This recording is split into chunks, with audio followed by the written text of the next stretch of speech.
যুব মোর্চা জিন্দাবাদ।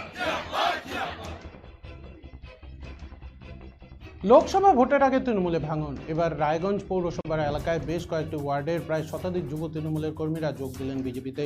শুক্রবার রাতে দলীয় বৈঠক শেষে তাদের হাতে দলীয় পতাকা তুলে দেন বিজেপির জেলা সভাপতি বাসুদেব সরকার। এছাড়াও উপস্থিত ছিলেন রায়গঞ্জ লোকসভার বিজেপি প্রার্থী কার্তিক চন্দ্র পাল সহ অন্যান্য নেতৃত্ব। মূলত মোদির বিকশিত ভারতের লক্ষ্যে অনুপ্রাণিত হয়ে শুধু যুব তৃণমূল কর্মীরাই নয়, বড় বড় তাবর নেতা কর্মীরাও লাগাতার যোগাযোগ রেখে চলেছে বলে দাবি করেছেন জেলা সভাপতি বাসুদেব সরকার। কর্মসূচি ছিল বিধানসভা অনুযায়ী আমাদের সাংগঠনিক বৈঠক ছিল, কর্মী সভা।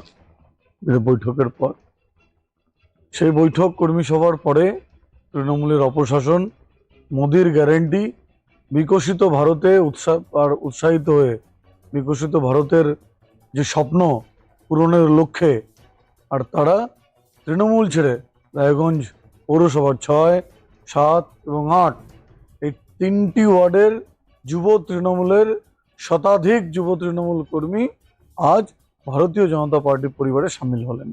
এই যে যারা যুব কর্মীরা যারা তৃণমূল ছেড়ে বিজেপিতে এলেন, আগামী দিনে লোকসভা নির্বাচন কোনো কি ইম্প্যাক্ট করবে? আপনারা কি এদেরকে কোনোভাবে কাজে লাগাবেন? দেখুন, রায়গঞ্জ লোকসভা কেন্দ্রে তৃণমূলের ভেতরে যে গোষ্ঠীদ্বন্দ্ব রয়েছে, কাতারে কাতারে লোক আমাদের সাথে যোগাযোগ করছে এবং কেউ সামনে এসে আর সরাসরি জয়েন করছে পার্টি, তারা পার্টির হয়ে কাজ করবে, বাকিরা বাকিদের মতন কাজ করছে। আপনারা জানেন যে রায়গঞ্জ শহর কেন্দ্রিক গোষ্ঠীদ্বন্দ্ব কোন পর্যায়ে আছে।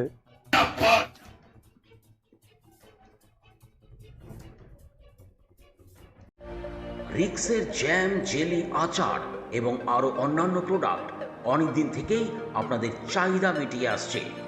এবার নতুন সংযোজন সোয়া বড়ি, healthy and tasty, immunity building, nutrients, স্বাস্থ্যকর এবং সুস্বাদু। আমাদের ঠিকানা রিক্স পোদ্দার অ্যান্ড ফুড প্রোডাক্ট, চকচকা ইন্ডাস্ট্রিয়াল কমপ্লেক্স, কোচবিহার। যোগাযোগ 9933636287।